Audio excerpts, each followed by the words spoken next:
Hello students, welcome to Hiba Max Study Time. 9th standard CBSE Max end of chapter exercise பார்த்துட்டுருக்கோம். 4th question. Locate the following rational numbers on the number line அப்படின்னு கொடுத்துருக்காங்க. நமக்கு ரெண்டு question கொடுத்துருக்காங்க. கொடுத்துருக்க rational நம்பரை நம்ம number லைன்ல mark பண்ணி காமிக்கணும். 0.532 அப்படின்னு கொடுத்துருக்காங்க question. 0.532ன்றது 0 and 1க்கு நடுவில் தானே வரும். 0 point அப்படின்னாலே 0ல இருந்து 1க்குள்ள தான் அந்த பாயிண்ட் எங்கேயோ ஒரு இடத்துல இருக்கும். அடுத்தது என்ன சொல்லியிருக்காங்க 0.532. இப்போ 0 பாயிண்ட்டுக்கு அப்புறம் 5 இருக்கு. இப்போ நம்ம ஒரு நம்பர் லைன் வரையலாம். இந்த நம்பர் லைன்ல 0லேருந்து 1 வரைக்கும் இருக்கிற டிவிஷன்ஸ் மார்க் பண்ணியிருக்கேன். நம்ம ஸ்கேல் எல்லாம் இருக்கும்ல. இப்போ ஃபர்ஸ்ட் பாயிண்ட் என்னது 0.1, second point 0.2, third 0.3, fourth 0.4 and இந்த நடுவில் வர கோடு 0.5ன்னு அர்த்தமா? ரைட்டா? இன்னும் நல்லா டீப்பாக பார்த்தோம்னா 0.5க்கும் 0.6க்கும் நடுவில் தான் இது இருக்கும். சரியா? இது 4, இது வந்து 0.6. ஸோ இந்த கேப்பில் தான் நம்மளோட பாயிண்ட் வரும். 0.5 இது 0.6 அண்ட் நெக்ஸ்ட்டு 0.5க்கு அப்புறம் 3 தான் இருக்கு, லெஸ் தென் 5. புரியுதுங்களா? அப்போ 0.5 0.6க்கு நடுவில் ஒரு பாயிண்ட் இருக்குன்னா அதுக்கு முன்னாடி தான் இது வரும், அதுக்கப்புறம் வரக்கூடாது. ஏன்னா 0.55 கிடையாது, 56 கிடையாது, 53. ஸோ நம்ம பாயிண்ட் 0.5 லைனுக்கு பக்கத்திலே வரணும். சரிங்களா? 0.532 நீங்கள் கிளாஸ் ஒர்க்கில் எழுதும் போது இதெல்லாம் மென்ஷன் பண்ண வேண்டாம், வெறும் 0.532 மட்டும் மென்ஷன் பண்ண போதும். சரியா? அடுத்த கொஸ்டின் 1.15 மேலே பார் போட்டிருக்காங்க. ரிப்பீட்டிங் வேல்யூ வந்து 5 தான். அப்போ 1.155555 it goes on. So first விஷயம் கொஸ்டின்ல இருந்து என்ன கண்டுபிடிக்கிறோம்? It lies between 1 and 2. 1 and 2க்கு நடுவில் தான் இருக்கு. அதுவும் இன்னும் கொஞ்சம் டீப்பாக பார்த்தா 1.15555 இருக்கு. அப்போ 1.1ல இருந்து 1.2க்கு நடுவில் எங்கேயோ இருக்கும். ஏன்னா 1.5 தான் கொடுத்துருக்காங்க, கரெக்டாக சென்டர். இதை ஸ்ப்ளிட் பண்ணணும் 1.15, 1.16, 1.17. நெக்ஸ்ட் நம்ம என்ன பண்ணோம்னா 1.15 இடத்த நம்ம நம்பர் லைன்ல கண்டுபிடிக்கணும். இப்போ 0 இருக்கு, 1 இருக்கு, 2. 1ல இருந்து 2க்குள்ள டிவிஷன் ஸ்ப்ளிட் பண்ணிருக்கேன். 1.1, 1.2, 1.3, 1.4. இங்க நமக்கு எப்படி இருக்குன்னா 1.1க்கும் 1.2க்கும் நடுவில் வரணும். சரிங்களா? 1.1 and 1.2க்கு சென்டராக தான் நம்ம வேல்யூ வரணும். 1.1555. அண்டர்ஸ்டாண்ட் ஆகுதா? ஈஸியான சம். அடுத்த கொஸ்டின் பார்க்கலாம். அடுத்த question 5th one. Find 6 rational numbers between 3 and 4. Rational numbers கண்டுபிடிக்கணும். 6 நம்பர்ஸ் 3 and 4க்கு நடுவில். சரியா? இப்போ இந்த 3 and 4க்கு நடுவில் எடுக்கணும்னா டினாமினேட்டர் ஈக்குவலாக வர்ற மாதிரி நான் ஒரு வேல்யூ எடுத்துக்கலாம். இது எப்படி இருக்குன்னா 3/1, இன்னொன்று 4/1. டினாமினேட்டரில் எதுவுமே இல்லைன்னா 1ன்னு எடுத்துக்கலாம். கரெக்டாக? நான் இப்போ இன்டூ 10 × 10 பண்ணுறேன், கீழேயும் இன்டூ 10 × 10 பண்ணுறேன். ஸோ ஆன்சர் 30/10 கிடைக்கும். அதே மாதிரி 40/10. ஸோ இப்போ உங்கள் வேல்யூ 50 to 41 நமக்கு நிறைய வேல்யூஸ் இருக்கும். 31/10, 32/10, 33/10, 34/10, 35/10, 36/10, 37/10, 38/10, 39/10.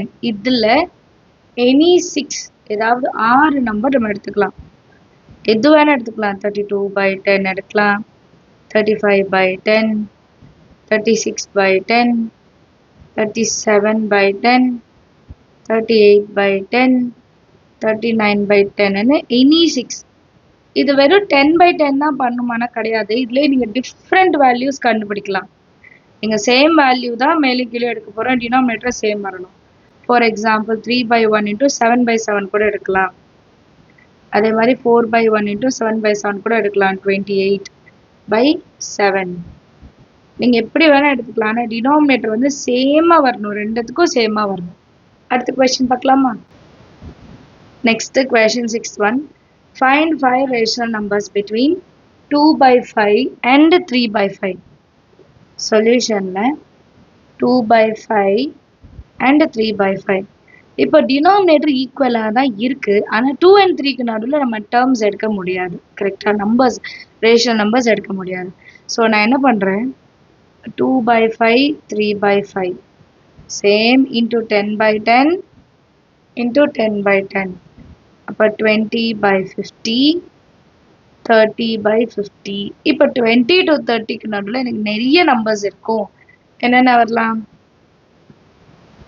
21 by 50, 22 by 50, 23 by 50, 24 by 50, 25 by 50, 26 by 50, 27 by 50, 28 by 50, 29 by 50. அவ்வளோதான், 30 எடுக்க வேண்டாம். சரியா, இதுக்கு நடுவில் இனி 5 நம்பர்ஸ், அதான் நம்மளோட final answer. 22 by 50, 24 by 50, 25 by 50, 27 by 50, 29 by 50. Understand ஆகுதா, கிளியரா இருக்கா? அடுத்த கொஸ்டின் பார்க்கலாமா? Next question, find 5 rational numbers between 1 by 6 and 2 by 5. So இப்போ டினாமினேட்டர் சேமாக கொடுக்கல பாருங்க, 1 by 6 and 2 by 5. டினாமினேட்டர் ஒன்றா கொடுக்கல. ஸோ நான் இப்போ கிராஸ் மல்டிபிள் பண்ணுறேன். 1 by 6 இன்ட்டு இங்கே 5 இருக்குன்னா 5 by 5. 5 1s are 5, 6 5s are 30. அதே மாதிரி அடுத்தது 2 by 5. இங்கே 6 இருக்குன்னா 6 by 6. 2 6 are 12, 6 5s are 30. இப்போ டினாமினேட்டர் ஒரே மாதிரி வந்துருச்சு, ஆனால் நியூமரேட்டரில் மாறி வந்திருக்கு. இப்போ இதுக்கு நடுவில் நான் நிறைய வேல்யூஸ் எடுத்துக்கலாம். 6 by 30, 7 by 30, 8 by 30, 9 by 30, 10 by 30, 11 by 30. இதில் any 5, ஏன்னா அவங்க 5 தான் கேட்டிருக்காங்க. ஸோ நம்ம 5 எழுதுனா போதும். 7 by 30, 8 by 30, 9 by 30, 10 by 30, 11 by 30. இதான் நம்மளோட ஃபைனல் ஆன்சர். அண்டர்ஸ்டாண்ட் ஆகுது? அடுத்த கொஸ்டின் பார்க்கலாமா?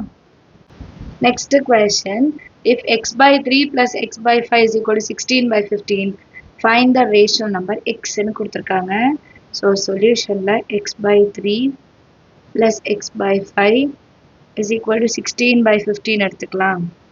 இப்போ இதை கிராஸ் மல்டிபிள் பண்ணலாம். சரிங்களா, எல்சிஎம் எடுக்கிறோம். 5 into x, 5x plus 3 into x divided by 3 5s are 15, which is equal to 16 by 15. இப்போ இந்த 15 மேலே கொண்டு போயிடலாம். 5 plus 3 வந்து 8x is equal to 15 மேலே கொண்டு வந்துடுறேன் cross multiple into 16 by 15. 15 15 cancel, balance நமக்கு 8x is equal to 16, x is equal to 16 by 8, x is equal to 2. இதுதான் நம்மளோட ஆன்சர். அண்டர்ஸ்டாண்ட் ஆகுதா? ஈஸியாக இருக்கு இல்லையா சம்? நீங்களும் ட்ரை பண்ணி பாருங்கள். ஏதாவது டவுட் இருந்தால் மறக்காம கமெண்ட் செஷனில் கேளுங்க. நம்ம சேனல் இன்னும் சப்ஸ்கிரைப் பண்ணால் மறக்காமல் சப்ஸ்கிரைப் பண்ணுங்கள். உங்கள் ஃப்ரெண்ட்ஸ் சர்க்கிளையும் ஷேர் பண்ணுங்கள். தேங்க்யூ ஸோ மச் ஃபார் வாட்சிங்.